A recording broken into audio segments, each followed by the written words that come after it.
જમ્મુ કાશ્મીરના પહેલગામમાં થયેલા આતંકવાદી હુમલામાં 28 લોકોના મોત બાદ હવે ભારત સરકારે પાકિસ્તાન વિરુદ્ધ ઘણા મોટા અને મહત્વના નિર્ણય કર્યા છે.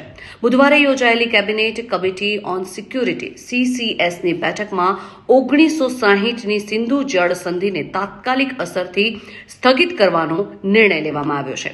આપને જણાવી દઈએ કે પાકિસ્તાનની જીવાદોરી કહેવાતી સિંધુ અને તેની સહાયક નદીઓના પાણી પર ભારત નિયંત્રણ મેળવતાની સાથે ત્યાંના લોકો પાણી માટે પણ હવે તરસવા લાગશે. સિંધુ અને તેની ઉપનદીઓ 4 નદીઓમાંથી વહે છે. એટલું જ નહીં, લગભગ 21 કરોડથી પણ વધુ વસ્તીની પાણીની જરૂરિયાતો પૂર્ણ કરવાનો આધાર આ નદીઓ પર જ રહેલો છે. સપ્ટેમ્બર 1960માં કરાચીમાં તાત્કાલિન ભારતીય વડાપ્રધાન પંડિત જવાહરલાલ નહેરુ અને પાકિસ્તાની લશ્કરી જનરલ અયુબ ખાન વચ્ચે સિંધુ જળ સંધિ પર હસ્તાક્ષર કરવામાં આવ્યા હતા.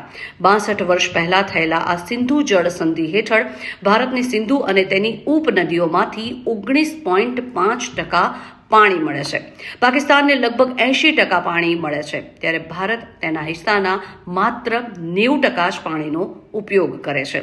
આ કરાર ભારત અને પાકિસ્તાન વચ્ચે વર્ષ 1960માં થયો, જેમાં સિંધુ ખીણને 6 નદીઓમાં વિભાજિત કરવામાં આવી હતી. આ કરાર હેઠળ બંને દેશો વચ્ચે દર વર્ષે સિંધુ જળ આયોગની બેઠક યોજવી ફરજિયાત હતી. ત્યારે સિંધુ જળ સંધિ અંગે છેલ્લી બેઠક 30-31 મે 2022ના રોજ નવી દિલ્હીમાં યોજાઈ હતી. જોકે આ બંને દેશોએ આ બેઠકને સૌહાર્દપૂર્ણ ગણાવી હતી. પૂર્વીય નદીઓ પર ભારતનો અધિકાર છે, જ્યારે પશ્ચિમી નદીઓ પાકિસ્તાનને આપવામાં આવી.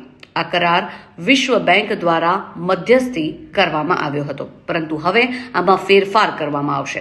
ભારતને 3 પૂર્વીય નદીઓ સતલજ, બિયાસ અને રાવીમાંથી ફાળવવામાં આવતા કુલ 168 મિલિયન એકર ફૂટ પાણીમાંથી 33 મિલિયન એકર ફૂટ વાર્ષિક પાણી ફાળવવામાં આવ્યું છે. પાકિસ્તાન માટે આ નિર્ણય હવે ખૂબ જ મોંઘો સાબિત થશે, કારણ કે ભારત દ્વારા ઉપયોગ કર્યા પછી બચેલું પાણી પાકિસ્તાનમાં જાય છે, જ્યારે સિંધુ, ઝેલમ અને ચિનાબ જેવી પશ્ચિમી નદીઓનું વાર્ષિક લગભગ 135 મિલિયન એકર ફૂટ પાણી પાકિસ્તાનને ફાળવવામાં આવ્યું છે. સિંધુ જળ પ્રણાલીમાં મુખ્ય નદી તેમજ 5 ઉપનદીઓનો સમાવેશ જે થાય છે, તેમાં આ 5 નદીઓ છે: બિયાસ, સતલજ, ઝેલમ અને ચિનાબ. આ નદીઓ સિંધુ નદીની ડાબી બાજુએ વહે છે. રાવી, બિયાસ અને સતલજને પૂર્વ નદીઓ કહેવામાં આવે છે, જ્યારે ચિનાબ, ઝેલમ અને સિંધુને પશ્ચિમી નદીઓ તરીકે ઓળખવામાં આવે છે. મહત્વનું છે કે આ જે નિર્ણય કરવામાં આવ્યો છે તેનાથી શું અસર થઈ શકે છે. આ નદીઓનું પાણી ભારત અને પાકિસ્તાન બંને માટે ખૂબ જ મહત્વપૂર્ણ છે.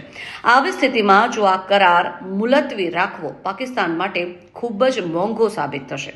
સિંધુ જળ સંધિ કરાર મુલતવી રાખવાથી પાકિસ્તાનમાં પાણીનું સંકટ સર્જાશે અને આર્થિક સ્થિતિ કથળશે.